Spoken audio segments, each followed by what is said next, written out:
Hello दोस्तों, स्वागत है आप सभी का इस वीडियो में। This video is part of Parakram series. यहाँ पर हम chapter 14 of I and IFS of JAIIB का इंपॉर्टेंट जो कंपोनेंट है मनी सप्लाई एंड इन्फ्लेशन, इस पर डिस्कशन कर रहे हैं। This is part 2। सो ये chapter exam point of view से कितना इंपॉर्टेंट है, कौन से पार्ट से क्वेश्चन आते हैं एंड किस तरीके से इन एमसीक्यूज का आंसर कर सकते हैं, ये सब हम इस वीडियो में देखेंगे। साथ के साथ जेआईबी एग्जाम की प्रिपरेशन अगर आप कर रहे हैं तो you should be doing it in a very good manner, और इसके लिए previous year questions, most important topics and MCQs बहुत अच्छे से हेल्प करते हैं। तो उसका एक बढ़िया पीडीएफ डॉक्यूमेंट हमने बनाया जो आप डाउनलोड कर सकते हैं by clicking the link given in the description. Okay, तो यहाँ पर हम मनी सप्लाई एंड इन्फ्लेशन इसका सेकंड पार्ट देख रहे हैं ऑलरेडी प्रीवियसली, और एज यू नो पराक्रम सीरीज में हम एमसीक्यूज के थ्रू पूरा का पूरा चैप्टर जो है वो डिस्कस करते हैं। ओके, तो ये क्योंकि लंबा चैप्टर है तो पार्ट्स में हम डिस्कस कर रहे हैं। Already we have discussed related to money supply and उसके कुछ एस्पेक्ट्स हमने देखे हैं, measures of money supply M1 M2 M3 M4 वगैरह देख चुके हैं। अब नेक्स्ट पार्ट यहाँ पर जून का एक क्वेश्चन आपके सामने, please pause the video and try to answer this question. इससे हम आगे के पार्ट्स को डिस्कस करेंगे, ठीक है। The question is the term money multiplier is the ratio of which among the following, इनमें से किसका ratio money multiplier? Broad money to reserve money, broad money to nominal GDP, narrow money to reserve money, narrow money to broad money, ठीक है। तो money multiplier जो है ये एक रेशियो है कि ब्रॉड मनी आपके पास कितना है एंड रिजर्व मनी कितना है, M3/M0, इसका एक रेशियो होता है मनी मल्टीप्लायर। कैसे ये इस चीज का रेशियो होता है एंड हाउ ये कैसे डिराइव कर सकते हैं हम, ये सारी चीजें हम आगे के स्लाइड में अच्छे से देखेंगे। तो यहाँ पर आंसर है A, broad money to reserve money. Okay, तो ब्रॉड मनी, रिजर्व मनी ये सब हम पहले देख चुके हैं।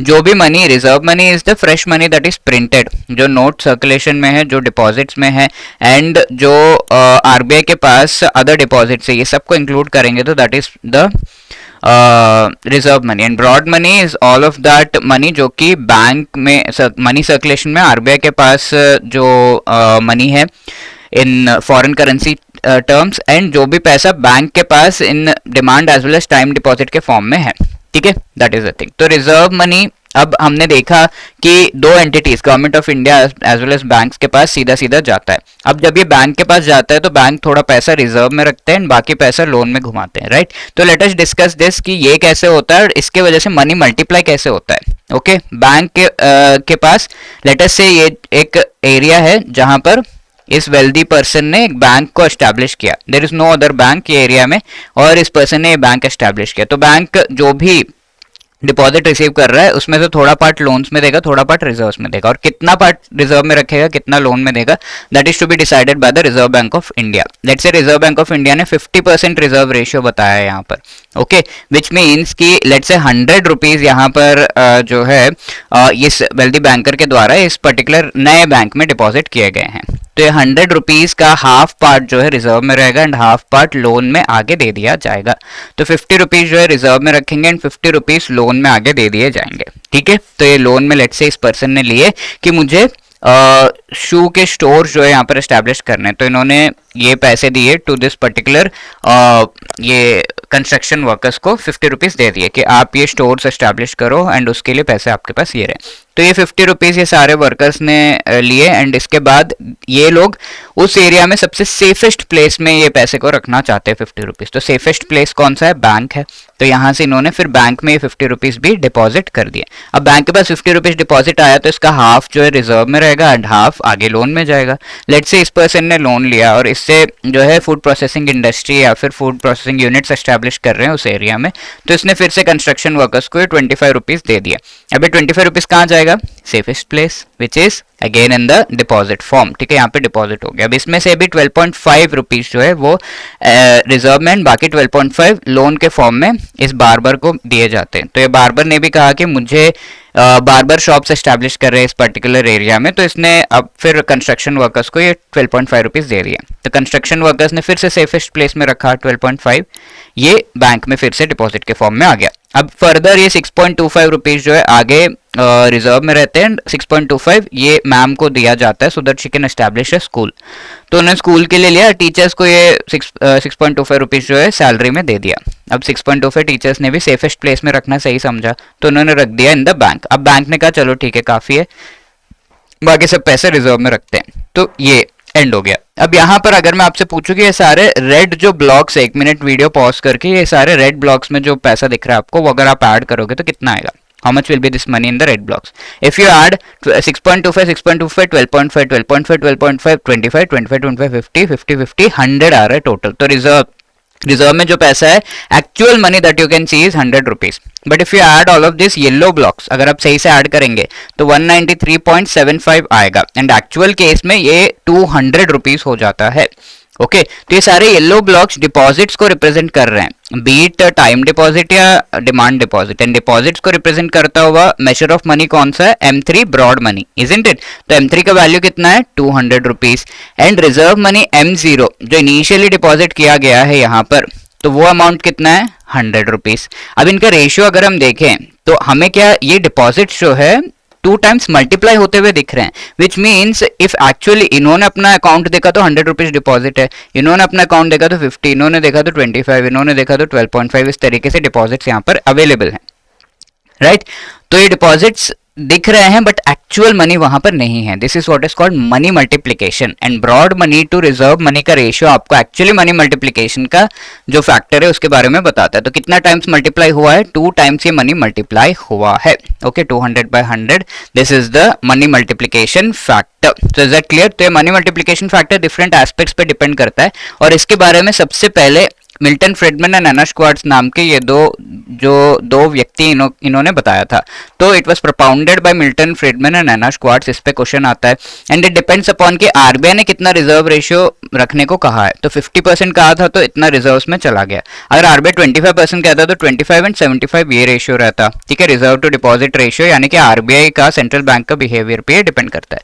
दूसरी चीज ये बैंक अगर एक्सेस रिजर्व्स मेंटेन कर रहा है तो उस चीज पे भी डिपेंड करता है कि बैंक अगर 50 रुपीज बोला गया, हाफ बोला गया, बट बैंक अगर 75 रुपीज मेंटेन करना चाहता है in the form of reserve, तो nobody can stop the bank. ठीक है, तो बैंक के बिहेवियर पे भी ये मनी मल्टीप्लिकेशन डिपेंड कर रहा है. एंड साथ के साथ it also depends upon the behaviour of these people. अगर इसने यहाँ पर डिपॉजिट नहीं किया होता तो ये पैसे यहाँ पे आता ही नहीं. ठीक है, तो it depends upon the behaviour of the customer also.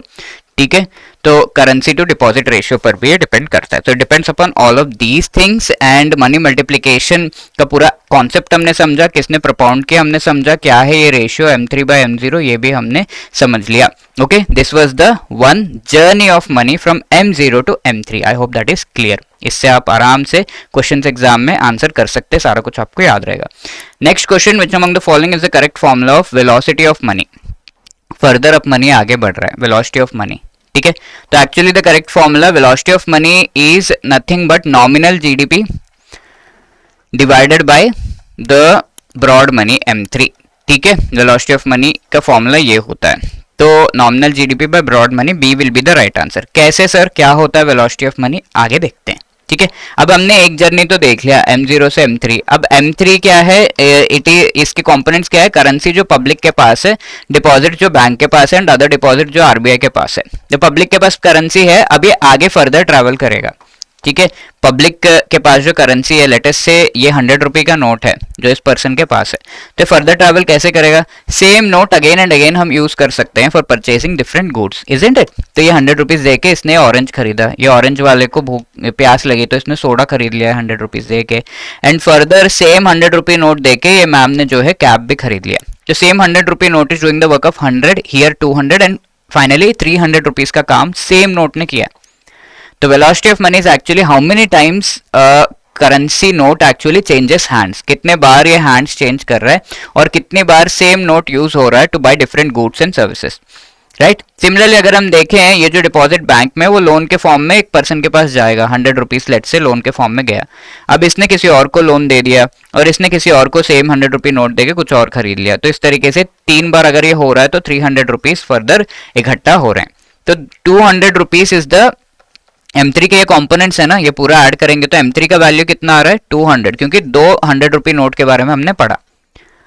अब ये फर्दर किस तरीके से आगे मल्टीप्लाई हो रहा है और कितना फाइनल हमारा जो है वैल्यू आ रहा है of the goods and services. तो ये नोट जो है बार बार यूज हुआ है to buy the goods and services. ये 100 रुपीज से इसको खरीदा, 100 रुपीज से इसको, 100 रुपीज से इसको. ठीक है, एंड 100 रुपीज यहाँ पर 3 लोगों ने जो सर्विस लिया है, तो उस हिसाब से गुड्स एंड सर्विसेज बाय करने के लिए टोटल अमाउंट कितना लग रहा है? That is 300 plus 300. इतना अमाउंट हमने खर्च किया on the goods and services, and that will give you an idea of the nominal GDP. ठीक है, ये सारे गुड्स एंड सर्विसेज का final price is nothing but the national income. National income को हम जीडीपी भी कहते हैं ना, ग्रॉस डोमेस्टिक प्रोडक्ट।